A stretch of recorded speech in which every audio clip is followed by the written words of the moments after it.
Buenas noches, mi amigos, amigas. Ohio gozaimasu. Gozaimasu, my Tomonachis. And I think aloha from Hawaii, right? If I'm right. And Guten Morgen in German. That's about all I know. And I mean, I do know more in Japanese and the other ones, but I have to do some more studying. Anyway, live with Dr. Mom. Nice to have you on here today. This is my Moving Forward series based on 3 principles: setting up a good foundation, goal setting, and professional development. This is my professional development. I learn on here every day that I get on and do some research of some sort, although I'm going to have to do a whole lot more once I start writing a book and things like that. But nice to be on here. Nice to have you on here. Part of the Moving Forward series has to do with building a strong foundation and goal setting and self-development, professional development. And part of it, part of one of the tiers is spirituality, building your spirituality. And I am a doctor of higher education leadership. I'm an entrepreneur, business person, mom, grandma, friend, sister, daughter, and I love empowering women. I have always been about it. I grew up very independent from a very young age, business oriented from way back. But I really love empowering women, reading about women that are empowered, women about strong women, stories about strong women. And so this series I'm doing, it's part of my Moving Forward series, but I thought it'd be super interesting. When I did my 100-day challenge, part of it, some girls on there from where I grew up, we talked about doing a Bible study on women of the Bible. And I had done one, I had read a study on 12 women of the Bible, but I found this new one.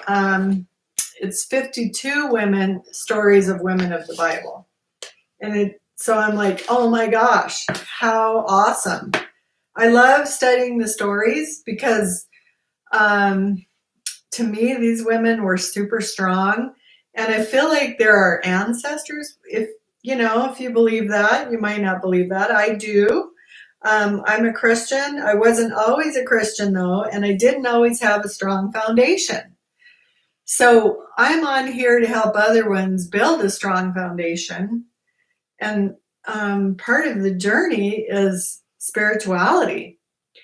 But beyond that, the reason I love studying the women of the Bible is because I find their stories fascinating.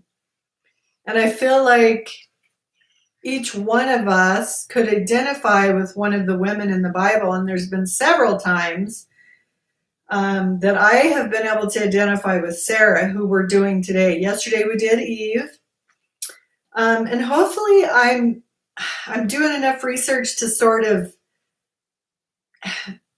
make us have questions, to question things and to dig deeper into their stories and, just to kind of get our mind moving in a certain direction. I find Sarah very fascinating.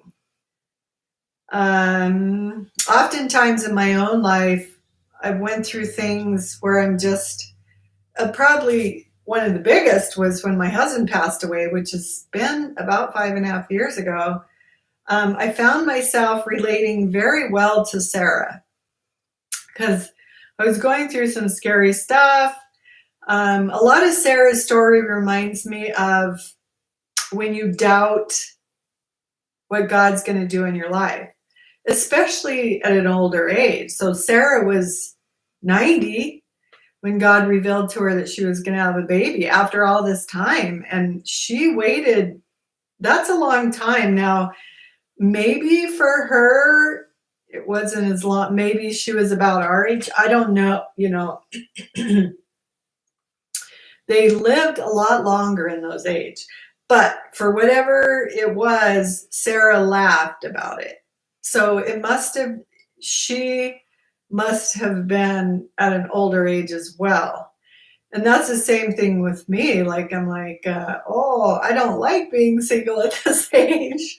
It's hard. And, part of you is like, am I ever going to meet someone again? I mean, I'm in an age where you're just like in between this place and I don't know, I wouldn't consider it the dating age, but it's okay. Like I'm learning to get through it. But it reminded me a lot of times I think of Sarah and I thought of her and I'm like, well, look what she was going through. And she had doubts. I mean, she did some things that she shouldn't have done because she didn't understand, it's the waiting, right? I'm not very good at waiting. I'm horrible at waiting. Horrible. I'm getting better. I'm getting way better. But, I mean, think of it. Sarah's like, oh, at this point, I'm past the age of that, of dating or having babies or whatever. So, but God had promised her it. So, like He makes promises to us. And so I relate well to Sarah, and I really like who she was. And she's really, I think of her and Abraham as sort of my spiritual or Christian mother and father, and a lot of their promises were given to us if we believe. So that's the story of Sarah, and I'm going to go ahead and get to it. Let's see. So I couldn't find a lot of quotes today. I did find two. So this is one of the quotes, and it's actually a scripture, is what it is. It's Genesis 21:6. So Sarah is known as the chieftainess or princess, and and this is one of the scriptures, God has made laughter for me. Everyone who hears will laugh with me. That's Genesis 21:6. And that goes along with the story of when God told her that she was going to be a mother at that age. So I'm going to go ahead and get to it now. Princess, we know what a princess is. A chieftainess, I'm like, I think I know what a chief is, but I thought I would look it up. And it says a woman who is a chieftain. And so a chieftain basically means a female form of the word chief or chieftain, meaning the leader of a tribe or clan. So because Abraham and Sarah were the leaders of that clan, she was known as a chieftainess or a princess. I would assume because Abraham was the chief or prince. Okay, so this is from 52 Studies of Women of the Bible. It's Jean Saswerda who wrote this. So I'm just going off of the Bible study that she created. Okay, so this is her character. She was beautiful enough to attract rulers in the ancient world. She could be strong-willed and jealous, as we will find out in the story. Yet Sarah was considered a loyal wife who did what was right and who didn't give in to fear. Okay, so this is all through the book of Genesis, it looks like it was starting in chapter 12, but it goes through pretty much that whole section. 12, 16, 22, 17, 18, and 21. And then Galatians 4, 22 through 31. And I did have some of that pulled up from my reference Bible, the ESV, English Standard Version. It's a study Bible, and it sometimes gives you some fun things down in the a section down below. So I'm going to kind of keep that open if we want to look through it. Okay, so the name of Abraham's wife was Sarah. Okay, so her name originally was, I'm going to say it Sarai. Sarai. Sarah, maybe that's still Sarah. Sarah was barren. She had no children. God said to Abraham, so She was barren. Oh gosh, I guess she wasn't. She was 90 when she was going to have a baby. So I don't know how old she was at this point, but God said to Abraham, "As for Sarah, your wife, you are no longer to call her Sarah. Her name will be Sarah, S-A." So it goes from Sarai to Sarah. I will bless her and will surely give you a son by her. I will bless her so that she will be the mother of nations. Kings of people will come from her. Abraham fell face down. He laughed and said to himself, will a son be born to a man that's 100 years old? Will Sarah bear a child at the age of 90? Okay, so it was 90 that God appeared to him. And can you imagine? I mean, even at my age, I'd be going, huh? Wow. Okay, so then God said, your wife Sarah will bear you a son, and you will call him Isaac. Sarah became pregnant and bore a son to Abraham in his old age, at the very time God had promised him. Sarah said, God has brought me laughter, and everyone who hears about this will laugh with me. And she added, who would have said to Abraham that Sarah would nurse children? Yet I have borne him a son in his old age. That's all in Genesis. But there was a lot that went on before she actually became pregnant. A lot that went on. And I think of this all the time. Like, I often think of Sarah throughout my life even. In Bible times, names had a significance they often do not have today. So there comes a series of questions afterwards, and it does ask what your name is in the Bible. So the only thing I know about my name is I was named after Queen Catherine. That's the only thing, Queen Catherine Anne. So I don't know other than that. You guys post if you know. Let me know what your name. I need to look that up. It'd be kind of fun to find out what your name means, isn't it? Okay, the names the mothers and fathers gave to their children gave us a glimpse into their personal experience, sometimes reflecting their emotional responses to a situation. I know throughout the Bible there's several times that God has changed people's names depending on the situation. When Sarah was 90 years old, God told her that she and Abraham would finally have the child for whom she had wished for so long. She could hardly believe it. After I'm worn out and my master is old, will I now have this pleasure, she exclaimed. When her son was born, Sarah named him Isaac, which means he laughs. And she said, God has brought me laughter, and everyone who hears about this will laugh with me. Perhaps one of the Bible's most poignant scenes is played out when Rachel, in great pain and knowing she was dying, named her son Benoni, son of my trouble.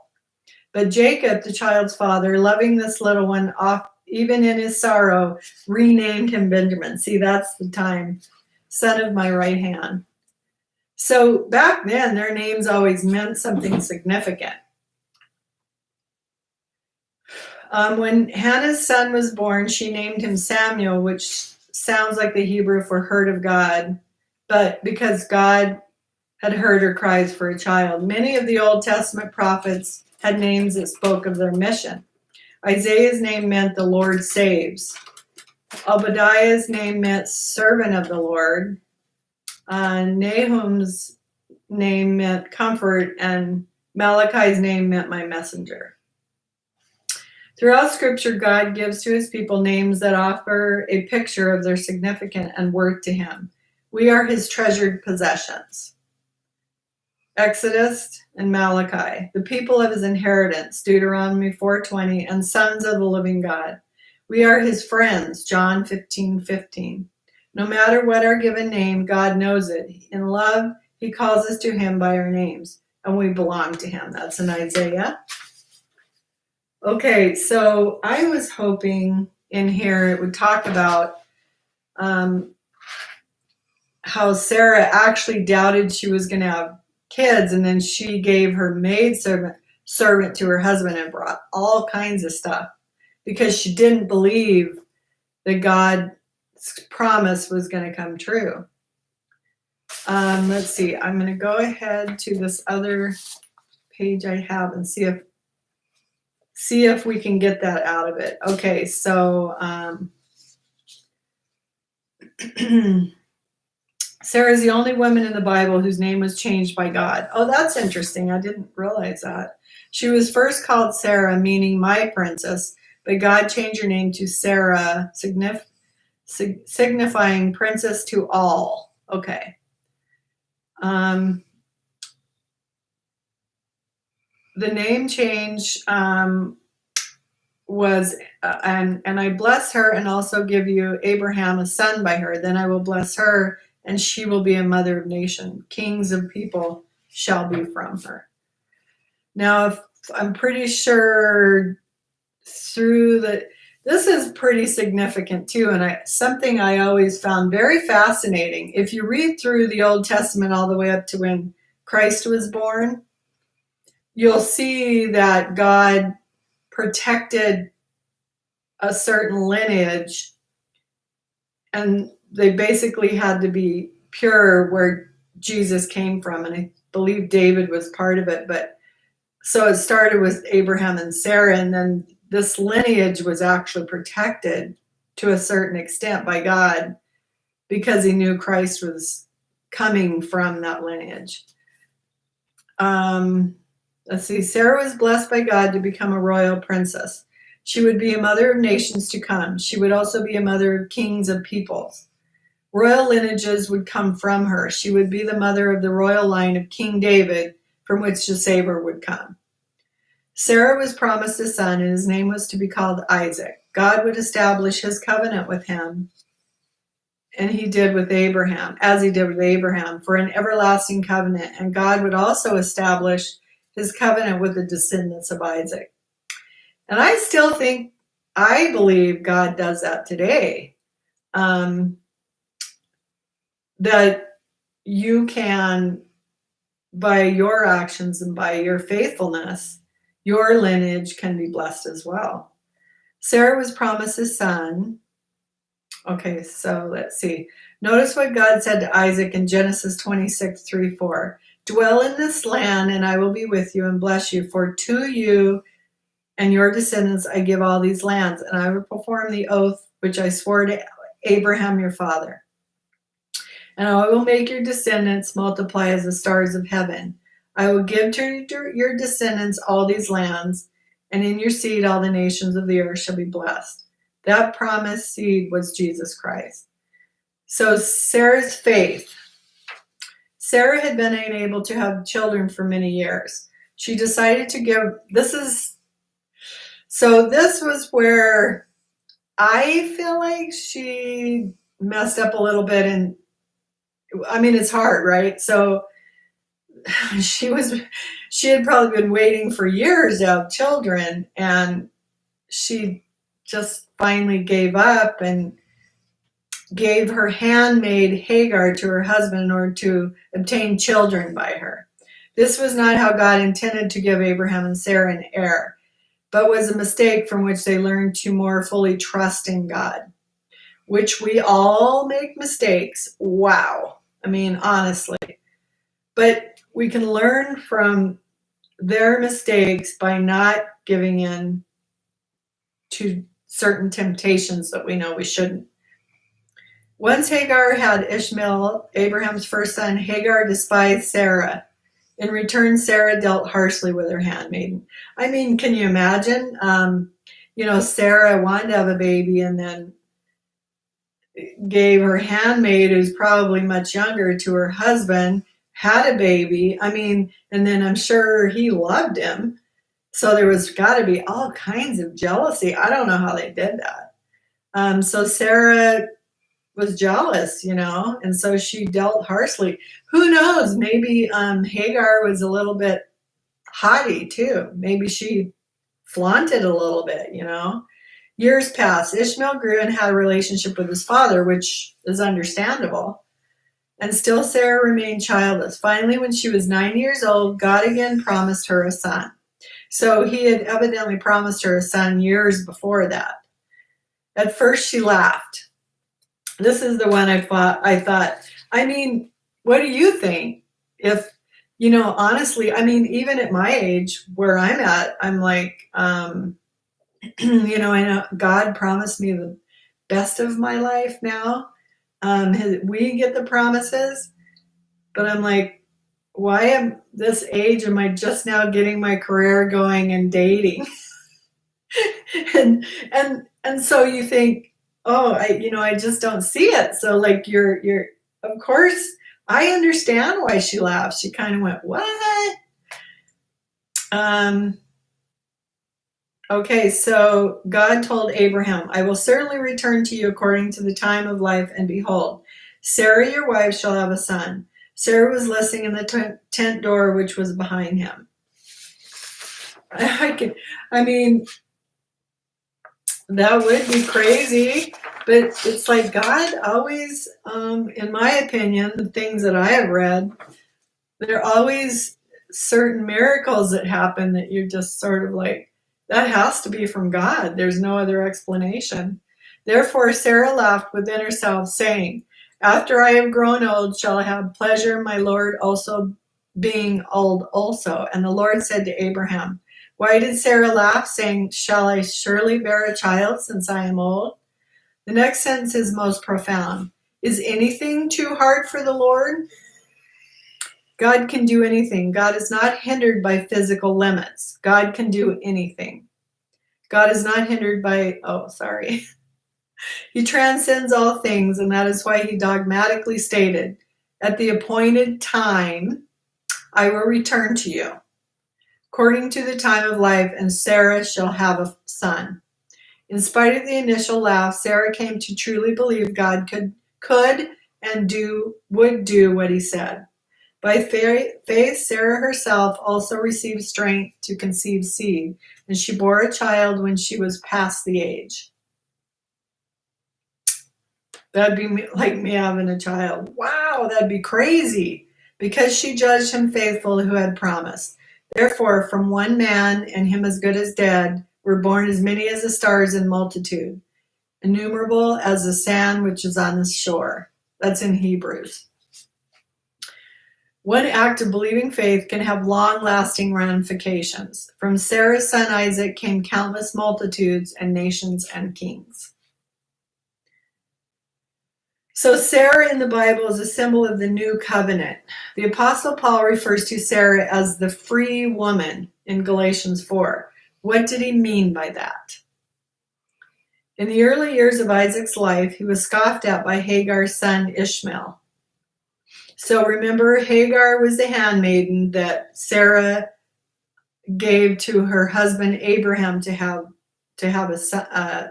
Well, we didn't know it was a son, but so he's the son of Abraham as well. Therefore, and then Isaac's.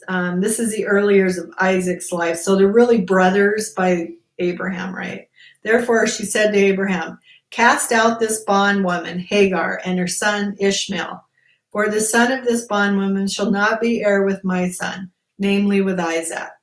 So she was jealous at this point and wanted her son to be the heir, and didn't want Ishmael, Ishmael, Hagar's son, to be the heir at all.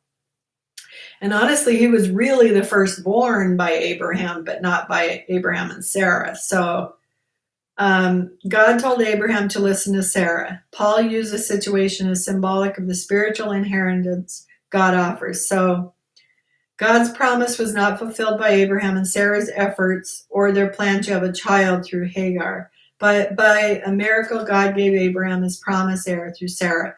So it turns out that Hagar and her son Ishmael, which was Abraham's, their maidservant, was actually turned out. God actually allowed that to happen. But you'll find out later on that Hagar and Ishmael were blessed as well. God's promise. Okay, so Sarah's prophetic words were quoted again by Paul to teach an important lesson regarding the new covenant. For it is written that Abraham had two sons. the one by a bondwoman, the other by a free woman. But he who was of the bondwoman was born according to the flesh, and he of the free woman through promise, which things are symbolic. For these are the two covenants, the one from Mount Sinai, which gives birth to bondage, which is Hagar. For this Hagar is Mount Sinai in Arabia, and corresponds to Jerusalem, which now is and is in bondage with her children. But the Jerusalem above is free, which is the mother of us all. Okay, so Sarah's handmaiden, was a bondwoman and symbolized Jerusalem, which now is and is in bondage with her children. Sarah, on the other hand, was the free woman, the true wife of Abraham, and was a symbol of heavenly Jerusalem above. Jerusalem above is the mother of us all who are born of God, children of faith and promise. Through faith, Sarah received the miracle of being able to conceive a child in her old age, and she bore to Abraham a son of promise, Isaac. She became the mother of many nations and the mother of a royal line of kings. Sarah became a symbolic type of Jerusalem above. This is further explained in verses 28 through 31. Now we, brethren, as Isaac was, are children of promise. And if you're a Christian, we believe that you also have these promises. But as he who was born according to the flesh then persecuted him who was born according to the Spirit, even so it is now. I shouldn't say who are just Christians. That's not my right. Anyone who believes that, I guess. So, okay, nevertheless, what does the scripture say? Cast out the bondwoman and her son, for the son of the bondwoman shall not be heir with the son of the free woman. So then, brethren, we are not children of the bondwoman, but of the free. We are children of promise as Isaac was, and Sarah and Abraham are now counted as our ancestors in the faith if we have faith. They will be counted as the parents of many believing nations, as if you are Christ, then you are Abraham's seed and heirs according to the promise, which he promised Abraham and Sarah abundance, and he promises that to us if you believe it. As a brief summary, through faith, Sarah received the miracle of being able to conceive a child in her old age, and she bore to Abraham a son of promise, whose name was Isaac. She became the mother of many nations and the mother of a royal line of kings. She became a symbolic type of Jerusalem. Sarah was a free woman, a symbolic mother of the child of promise, a mother of heirs of the promises given by God to Abraham, and a mother of children who would enter into the new covenant with God. You know, through all this, I feel a little bit sorry for Hagar, because did she have a choice? Do you think? She was the handmaiden of Sarah. And Sarah asked her to lay with Abraham. You have to wonder if she had a choice, if she, you know what I mean? It's kind of a little bit sad in ways. I mean, she was blessed later on, but as a wife and mother, Sarah set an example that Christian women are admonished to follow. Do not let your adornment be merely outward. Rather, let it be the hidden person of the heart, with the incorruptible beauty of a gentle and quiet spirit, which is very precious in the sight of God. For in this manner, in former times, the holy women who trusted in God also adorned themselves, being submissive to their own husbands, as Sarah obeyed Abraham, calling him Lord, whose daughters you are, if you do good and are not afraid with terror. I don't know if I'm a quiet woman, though. I don't think I am. A gentle and quiet spirit. That reminds me of my mom. I don't think I'm a gentle and quiet spirit. The holy women of God adored themselves with a meek and quiet spirit and were submissive to their husbands, as Sarah obeyed and respected Abraham with honor. The emphasis of this example is that women of God are to honor their husbands. As children of faith, we are all the children of Abraham and Sarah. As they did, we are to be submitting to one another in the fear of God. The prophet Isaiah was inspired to write the following: Listen to me, you who follow after righteousness, you who seek the Lord.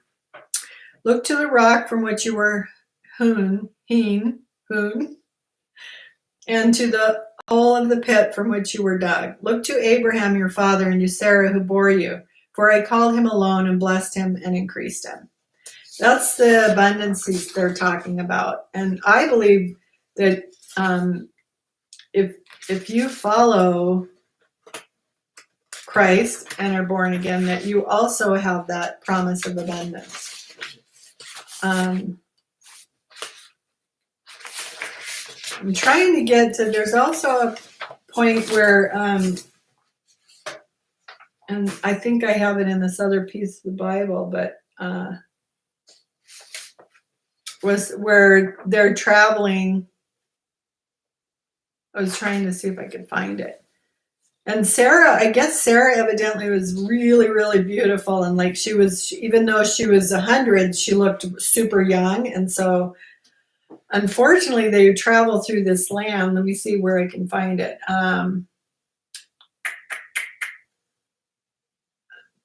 Negbar, let's see. It looks like he was traveling. Oh, okay. I hope I can say his name. Abimelech, king of Gerar.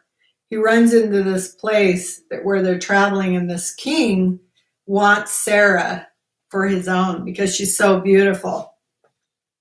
And because Abraham was a little bit worried, this always a little bit bothered me. He was sort of worried. Abraham was a little bit worried about being killed, I think, because the king wanted Sarah because she was so beautiful. And so he told the king that Sarah was actually his sister so that he wouldn't be killed, I believe. So that's a whole other story, right? Let's see.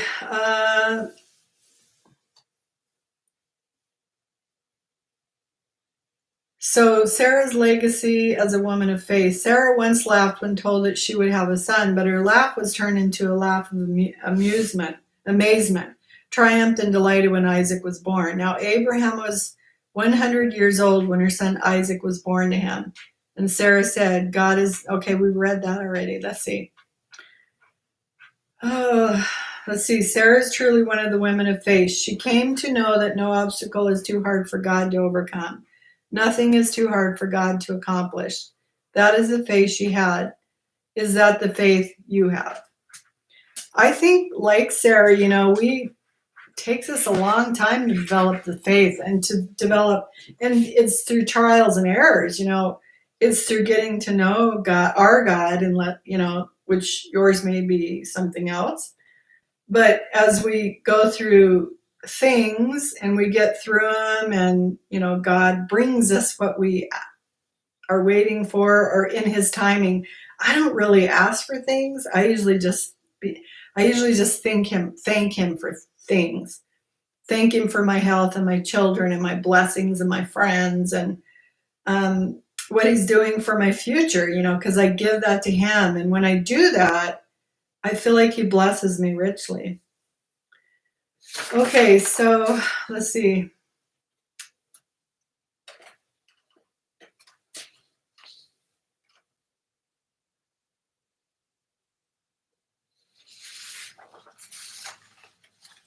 I'm kind of skipping through this because we already read a lot of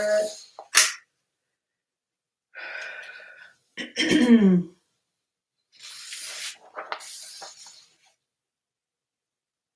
Yeah, a lot of this is what I already read. So I'm gonna. This is another thing I found on Sarah that I thought was pretty interesting. So the name Sarah, and it's Sarah, meaning again is princess. I don't know if this is true or not, but it has this emotional spectrum. Sadness is soon overcome by joy with Sarah. Personal integrity. Friends know Sarah as a trusted acquaintance. Personality. Never want to stay in one place long. Wanderlust is in her blood. Relationships. A quiet weekend away is everything. This must be a modern Sarah. Travel and leisure. Travel is best enjoyed with her friends. Career and money. Second only to her friends, her career is most important. Life's opportunities. An abundant and happy life blesses this gifted person. A smile increases your face value. That must be a modern rendition of Sarah. I was looking at quotes. Okay, so both Sarah, I hope I'm saying it right. It might be Sarai, Sarah, and Sarah mean princess, revealing Sarah's place as a mother of a nation. Do you know the meaning of your name? What significance does it have for you? I don't. I've never really known except that I was named after Queen Catherine Anne.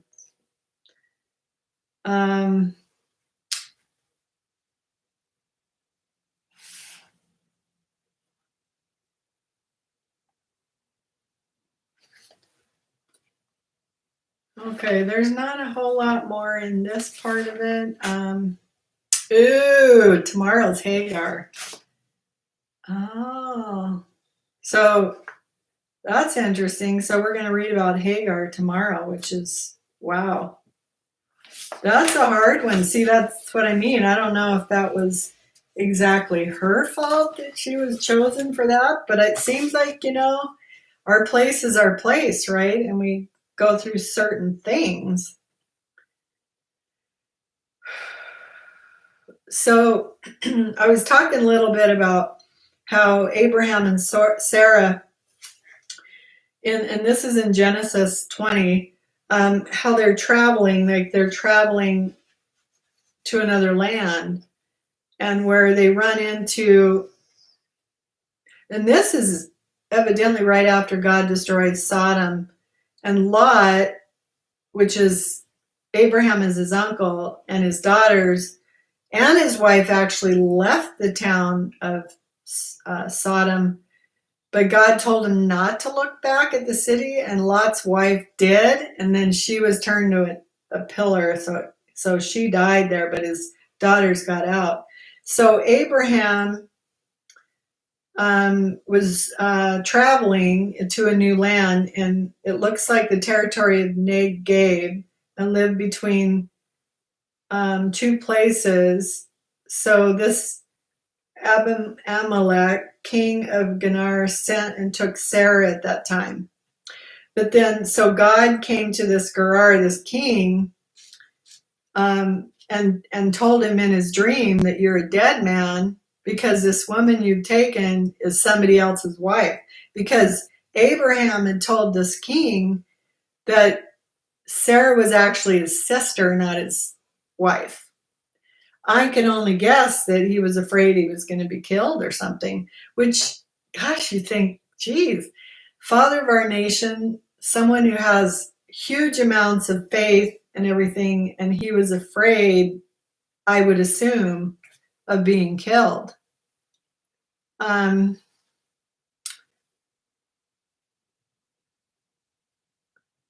then so God interfered because he didn't want, first of all, he didn't want this king taking Sarah, because if she bore a child by him, that's what I mean by the ancestral line was kept pure by God, and he did not want her bearing a child because she was going to be the mother of many nations, and the lineage of King David that eventually went through and was gave birth to Christ. So the lineage was kept. It's pretty fascinating if you ever read through that, how the lineage was kept pure by God through the whole way. It's very interesting.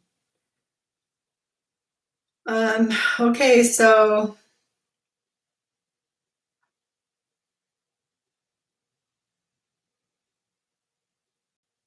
that's pretty much I don't have much else. I wondered down here.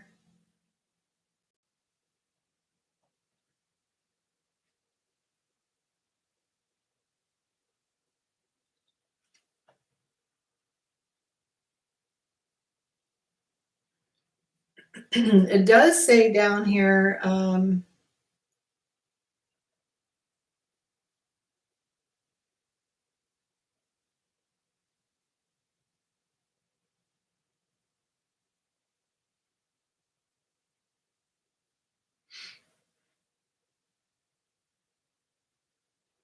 Anyway, I don't see anything. I don't see much else in there. I was going to read and see if I found more about when Abraham said Sarah was his sister and said his wife.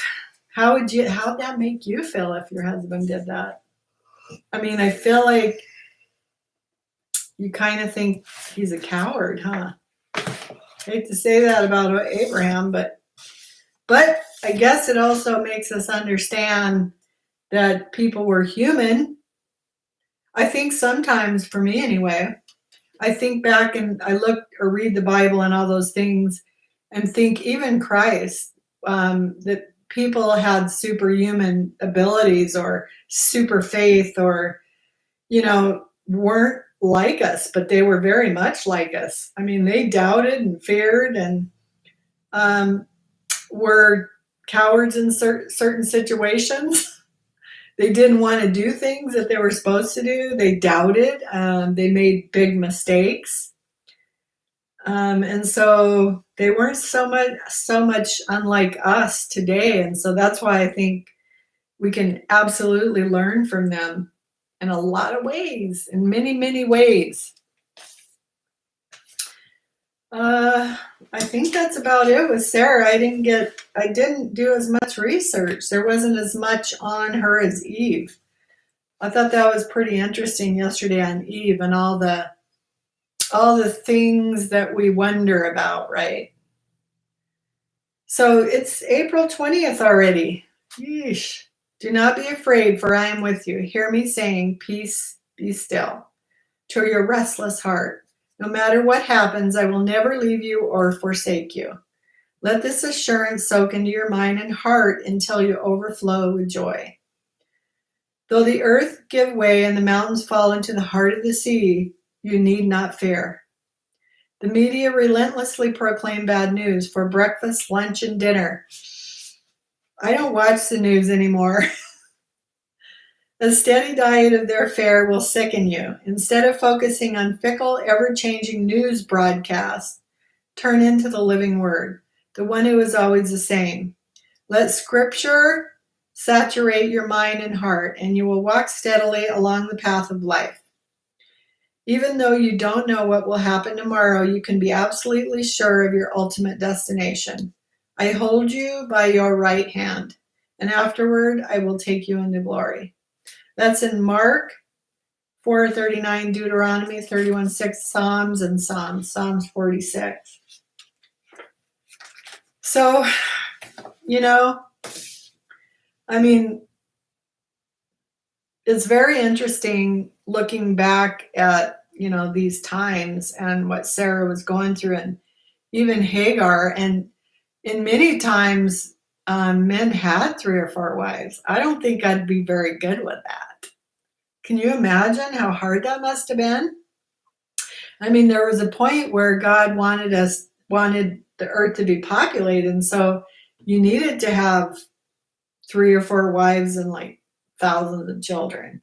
But I don't know, maybe they just understood that it was necessary, but I don't think it could have been easy. Like, think about women today even. Women aren't very nice to other women.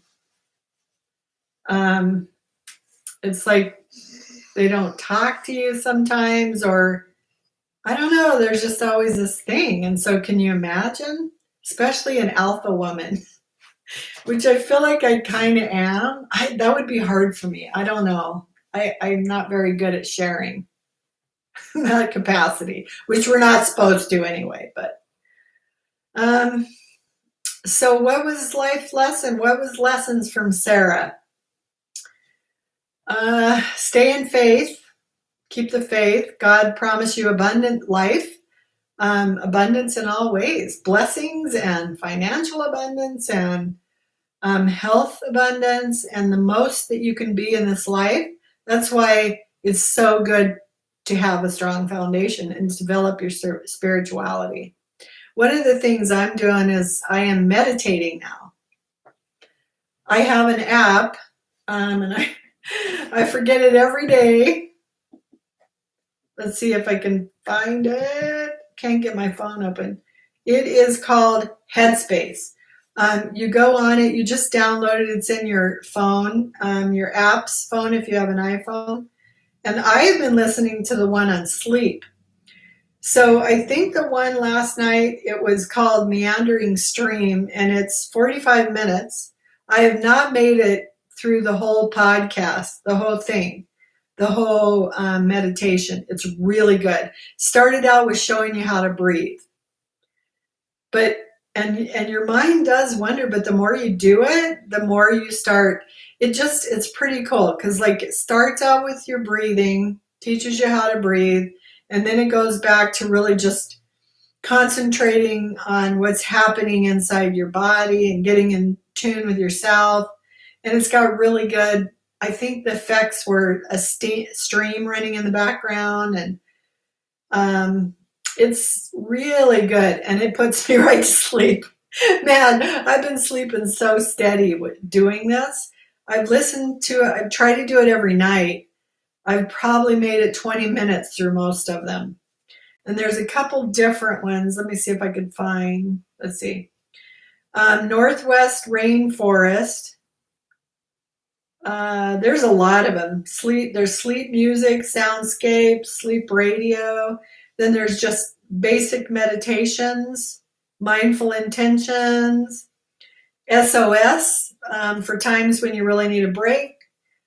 Uh, Tips on how to deepen your practice. It's pretty cool.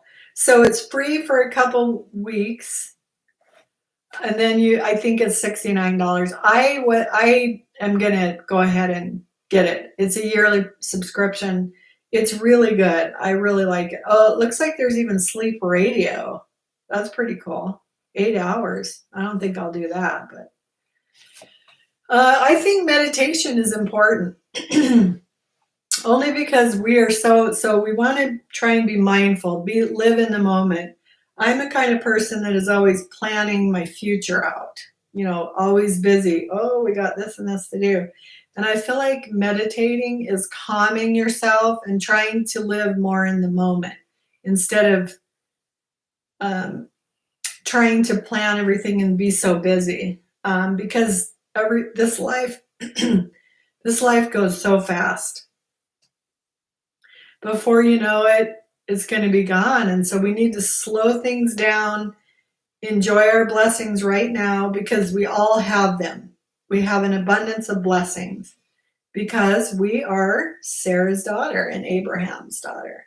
And the blessings that they have, we also have.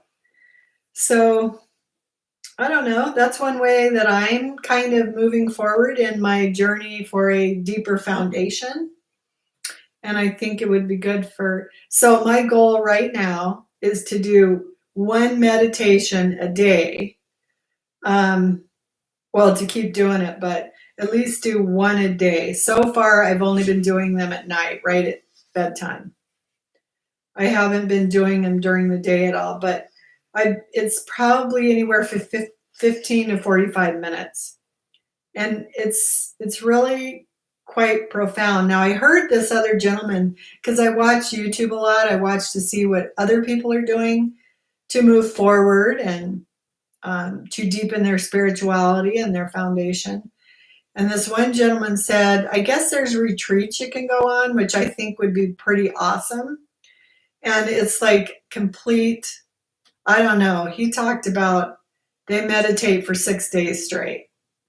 And he said it's really hard because you don't have any earthly things around you. And he said it depends on the person probably, but 3 days into it, then he had this real profound sense of peace and things like that. So you're getting in touch with your spirituality, your soul, your own person. I mean, I think that's pretty cool. That's where I'm headed. So as deep as I can become spiritually, I feel like the more joyous and free I will become. And the more in tune to what my abundance is, what God wants me to do, what my destiny is, where He's leading me, to help others and make your light shine. So I think I'm just talking and talking. Today was a crazy day anyway. I feel like I'm not organized and I don't know, dropped my coffee on the floor and a lot of things like that. It just kind of went crazy. But okay, with that, I think that's all I have today. I try to make an hour, but I'm short about 10 minutes, and that's okay. My goal is to be on here 5 days a week, every day. At least now I kind of have a theme. I do have a theme, and I'm enjoying it. It's helping me. And there's some great women in the Bible characters. So I'm kind of looking forward to Hagar's tomorrow because did she choose to be in the situation she was in? She was blessed. She was blessed. I mean, she was blessed, but still, sometimes it's tough, isn't it? Okay, with that, my friends, I bless you all and love you and be safe. Love your families and friends. Enjoy the beautiful sunshine if you have it. And I'm very thankful for you. Love you. Have a good day.